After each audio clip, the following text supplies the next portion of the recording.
Hey, big thank you to our Patreon supporters.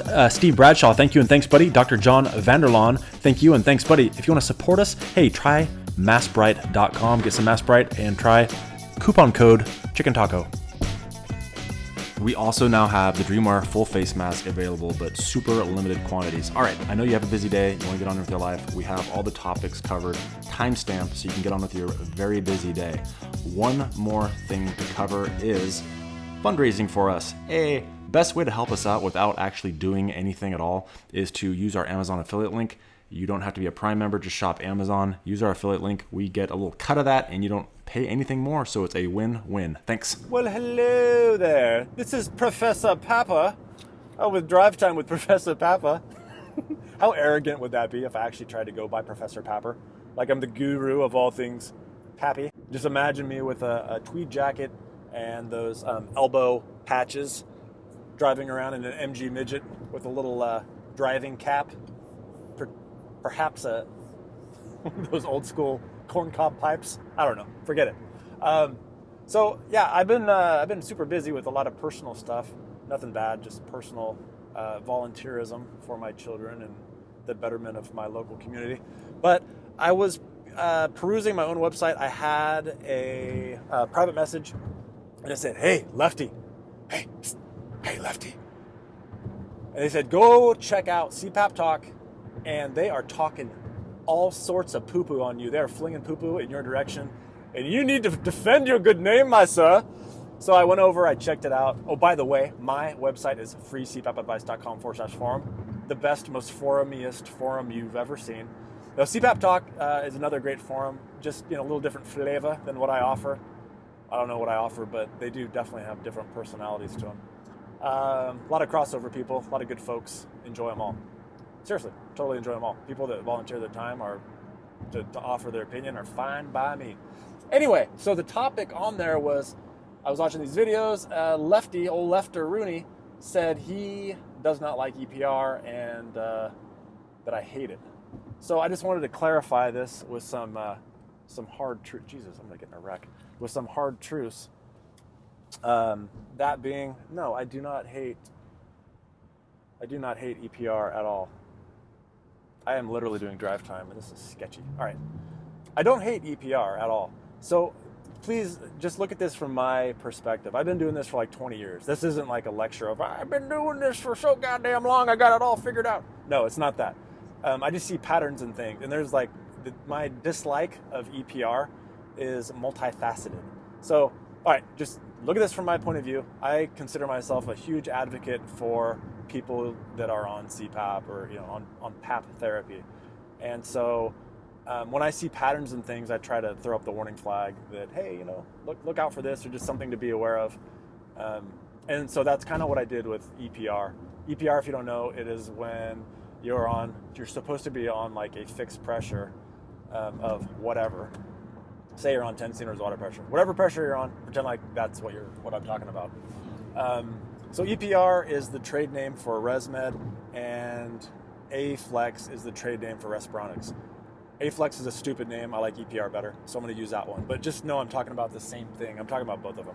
So EPR is when you're on a fixed pressure and you exhale and it decreases it by 3 centimeters of water pressure if your setting is 3, 2 centimeters of water pressure if your pressure is 2, and so on. So you're not, in fact, on a fixed pressure at all. You're kind of on bi-level. Actually, you really are on bi-level, and the pressure support would be 1, 2, or 3, whatever you have it set to.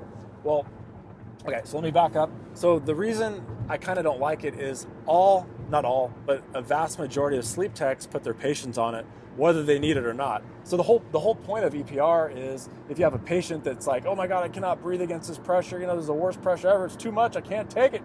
That's when you employ or deploy that tool. That's when you bust out your tool belt and pull out EPR to try to help them out and make it a little easier to tolerate. That's not how it's used. Instead it's used like, hey, everyone, we got this, so why not use it? The problem with that, in my opinion, is that some people are very susceptible to these pressure changes. So I always like to use the analogy of our breathing is like an air conditioning unit. You know how you can set, like, if it gets above this, it turns, like, temperature-wise, it turns on the air conditioning. If it gets below this, it turns on the heater. That's kind of how your breathing is. And so if you're on just straight CPAP, your body is much more easily able to acclimate itself to the CO2 levels, and that is how your breathing is triggered. If you have too much CO2, or if you have CO2 in your bloodstream, that's what triggers you to breathe. You're trying to get rid of that CO2. If you have an excess of CO2, like much more, that causes you to breathe much faster. If you and imagine this is the HVAC unit. If you start breathing too fast, it causes you to dip too low, and then you start not breathing because there's no CO2, there's no need to breathe. And then it'll swing wildly the other direction, and you start, you breathe too much, you breathe too little, breathe too much, it kind of looks like Cheyne-Stokes respiration or central apneas. And so everyone freaks out about central apneas when they're using Sleepy Head, but oftentimes they don't realize that this is caused by excessive EPR, or someone who's a little more susceptible to that. There's no way of knowing who it is and who's susceptible to it, who isn't. It's just one of those things where there is a good number of people that seem to be susceptible to this. And so for that reason, it's like if you don't have a hard time tolerating CPAP at whatever pressure you're on just by itself, then I say, why not do that? Because it just adding EPR just adds one more variable that could potentially cause your sleep to be disrupted or worse for periods of time. So that's why I just, why use it if you don't need to? That's kind of my position on it. But here's my other position. If you need it, and it's the difference between you using CPAP and not using CPAP, oh my God, by all means use it. Am I going to judge anyone? No, not at all. Do what you got to do to get the most amount of quality sleep that you can. I'm on your side. Trust me, I am on your side. I advocate for you patients, people have sleep disorders and are treating themselves with CPAP. I'd advocate for you guys all day long. So please don't look at it like I'm shaming. I'm EPR shaming you. Shame. Not doing that at all. Never will. So that's my position on it. So you can kind of like, while we're on that, it's like bi-level. It's essentially bi-level, and if people who get put on bi-level that don't actually need bi-level have the exact same thing happen. And so, anecdotally, we kind of looked at this in the sleep lab. Patients who had been run with high levels of EPR and appeared to have or manifest CPAP-induced central apneas or complex sleep apnea. It seemed, when we came back for a repeat study, we tested this on a pretty good number of patients. This is after I brought it up to my medical director and then another physician who reads for us who's a neurologist. So one's a pulmonologist, one's a neurologist. Noticed the same trend. They can't explain why other than the theory that it throws off that CO2-O2 balance. So we made it a lab policy. We don't use EPR anymore unless the patient asks for it or complains about CPAP tolerance. But anyway, what we saw is patients drastically improved with their CPAP emergent central apneas when we turned off EPR. And this was brought to my attention by members of my forum. This wasn't really something that I noticed per se. But now I do a lot of, through my other website, AXG Sleep Diagnostics, I'll do a lot of data analysis with Sleepyhead. And you'll see these clusters of central apneas, and when you turn off EPR, it seems to go away. You can't really prove it, but I have yet to find an alternative theory that makes more sense. And so I kind of stick with that. EPR is just simply not something I would do unless you need to do it. So again, I'm not shaming you. If you have any questions, light me up in that comment section below. I am all about hearing different points of view. Everyone's different. You guys have all different medical history, different background, different settings, different machines, different masks. All that stuff comes into play. But in general, EPR is another variable that I don't think is necessary, and I see it causes more harm than good in a large number of people. So that's my position on that. Okay, so another thing that was hit on in this post on CPAP Talk, maybe I should link it, I might link it below, was that I don't like APAP. And that's true in general. I don't like APAP for long-term use. Now, if you use APAP for long-term use, by all means, keep using it if you're happy. I'm not here to steal your happiness. I'm not the day the happiness died. I don't want to be that guy. I want you to, I want you to use CPAP as much as you possibly can to enjoy the most amount of quality sleep as you can get. That said, though, I did a video which was, God damn it, demonetized, called CPAP, probably because I put stupid in the title. 4 to 20 centimeters of water pressure is stupid-ish, is what I called it. And the whole premise of that video was that this is kind of the same topic as EPR. You get people in the sleep lab or people setting up your equipment from the DME that just set something up because why not? Hey, it's there, let's do it.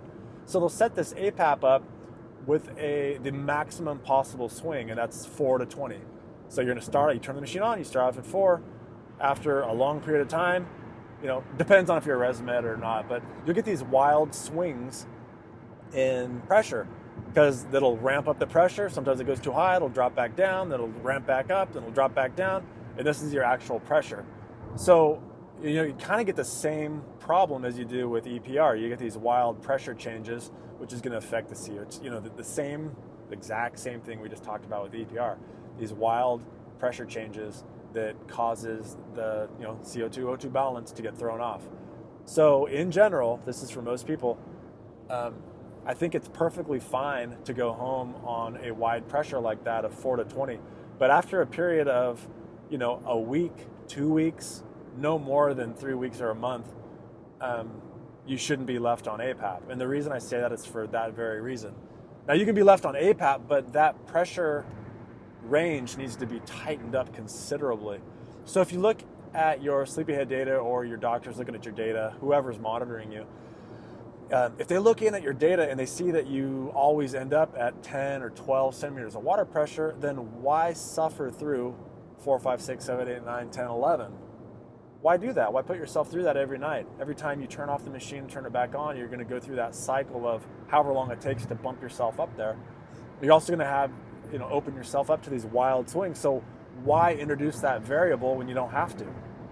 It's not needed.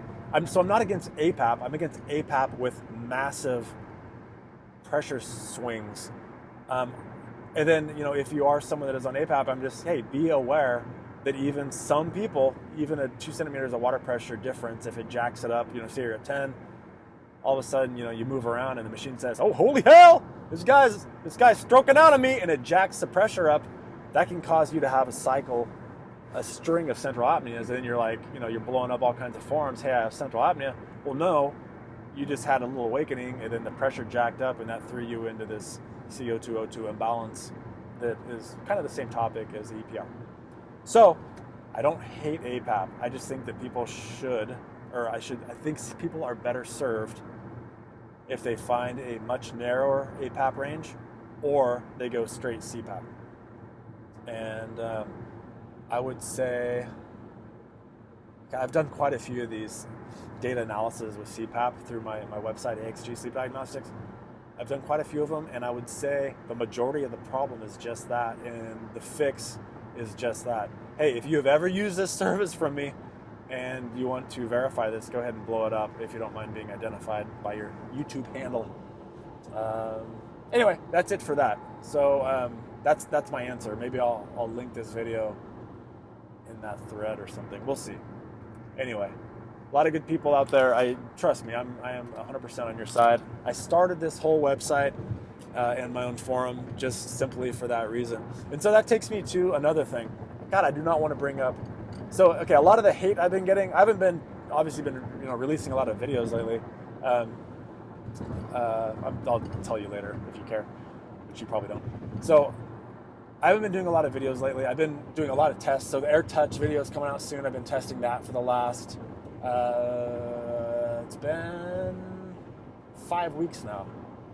And I'm about ready to go ahead and just film the video and get my thoughts on it, even though the friggin' mask has been out for like 2 years now. Yeah, I'm Johnny on it, baby. We're right on there. So anyway, so I still will, my priority is I go to my forum and I answer questions there. Then I go to YouTube and I answer questions there. So I get a ton of hate. The hate kind of cracks me up, but some of the stuff that bugs me is, God, I'm like bugged again by airing. And airing is like the scam that just keeps on scamming. So first, the airing folks, the actual legitimate airing folks, made a ton of money on the scam of just crowdfunding. Okay, they're gone. So they said they're gonna open up in 2015. Yeah, I know technology's totally coming, right around the corner. Yeah, right around the corner. FDA approval in no time, any minute now. Sure, okay.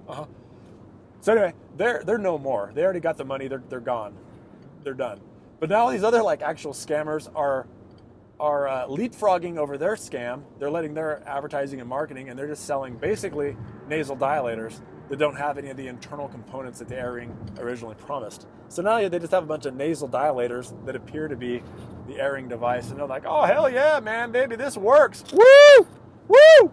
I would challenge those folks to be tested somehow with a nasal dilator in place. I'm not saying a nasal dilator doesn't help some people, like people with very, very mild OSA or RERAs or something, if that happens to be where the obstruction lies. But come on, man, it is not. Like 99% of the people it is not doing anything for. Anywho, that's that. So here's the other thing.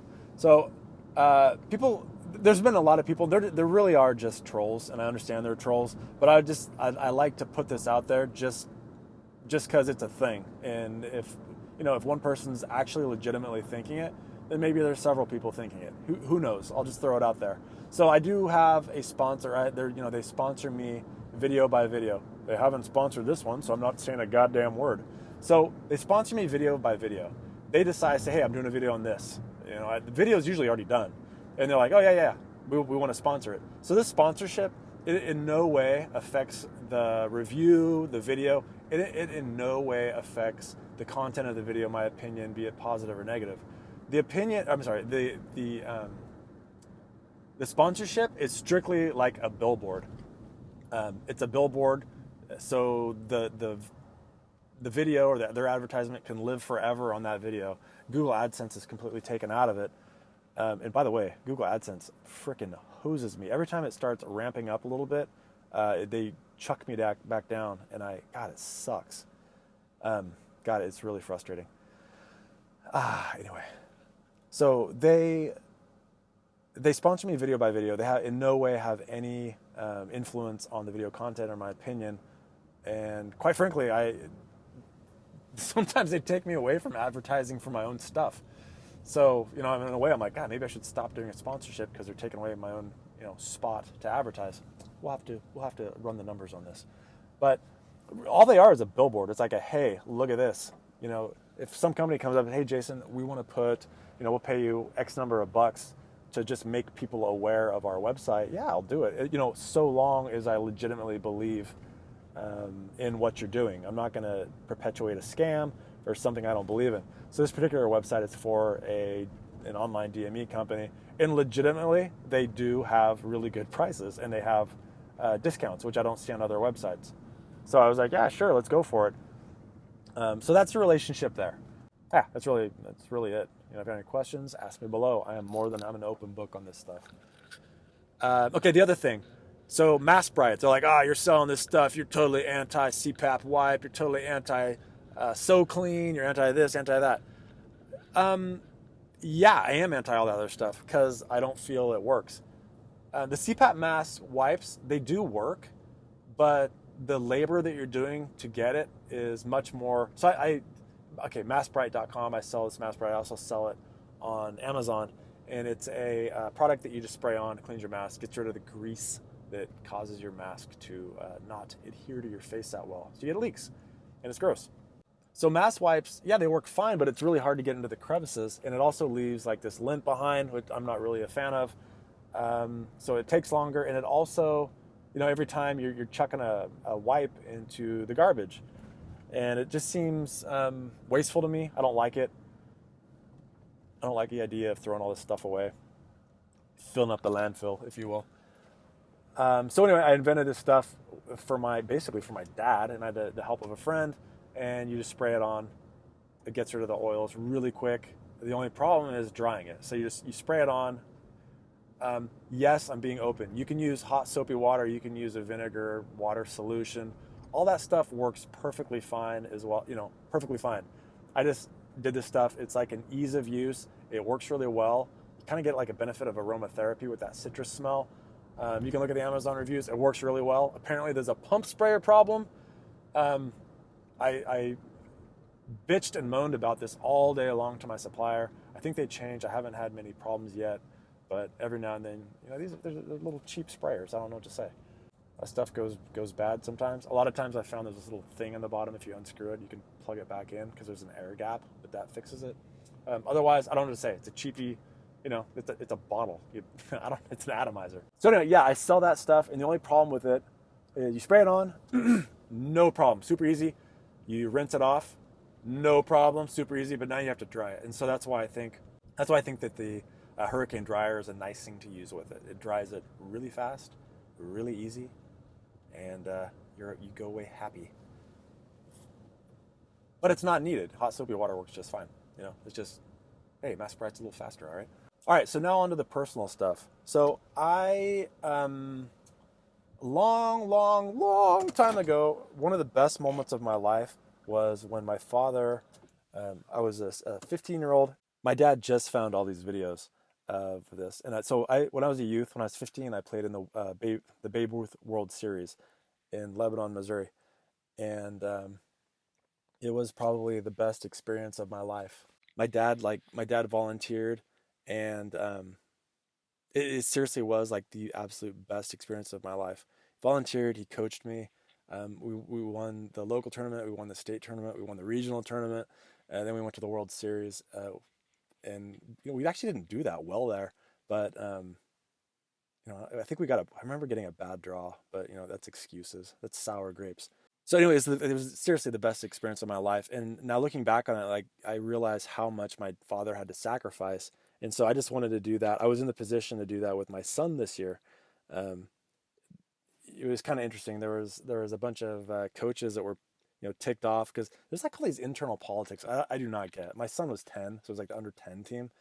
They're 10 years old. Come on. There's all these internal politics of it, and so this coach didn't get it, and so he pulls his kid and like three other kids that have always made it in the past out, and these other people got pissed because clearly there's favoritism and all this is just weird. And this other coach didn't get it, even though he was the only one that applied. But there's so many complaints about him, he didn't get it again. So he same thing. He pulls his kid. So there's like this mass exodus of like 8-9 players. And so that left as a vacuum. There's two teams. So there's like this purple team and then the gray team. So my son made the gray team. He was always on the bubble every year before. And I'm like, hey, just work harder. You'll whether you make it or not. I'm like, don't worry about it. You're like 8, 9. Now you're 10. So he makes it, and it's like the other coaches who had coached it in the past, and he's like, oh yeah, this kid, basically talking crap on all the kids. So as a coach, I was asked to coach, and I'm like, how can I pass this up? I want to give this experience to all these other kids. So I give these kids a chip on their shoulder. I make it super aware, like, hey, all these guys left, because they're smart. They know what's going on. All these guys left. You guys are getting an opportunity you never would have got before. So, what are you going to do? You going to crumple up like a little wiener boy?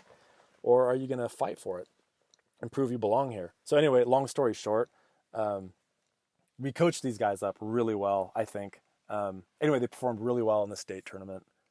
Last year, I guess the team won 1 game and then lost 2 and they're out. And we won 2 games and lost 2. And the 2 we lost, one of them was a team that went on to regionals. And we lost by an error. Oh my God. It was an error with 2 outs. It was a high pop-up. Some kid hit it 5 miles high. 2 guys on base. And so with 2 outs, they were just going. And our right fielder was like, I was harkened back to the day when I was working with outfielders and I was throwing them as high as I could. And they're like, Coach, we're never going to see a ball this high. Well, this kid hit it higher. And they were like, oh crap, I guess they do hit it that high. Anyway, it drops in, 2 runs scored. We lost 2-1. So, in the other game we lost 2-0. So I was like really proud of them.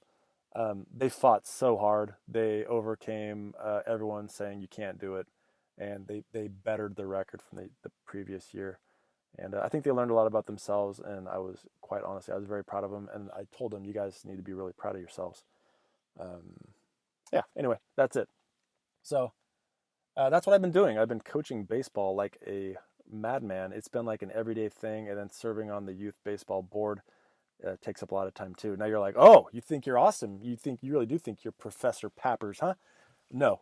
Volunteering on the board means I organize bake sales pretty much. I'm a bake sale organizer.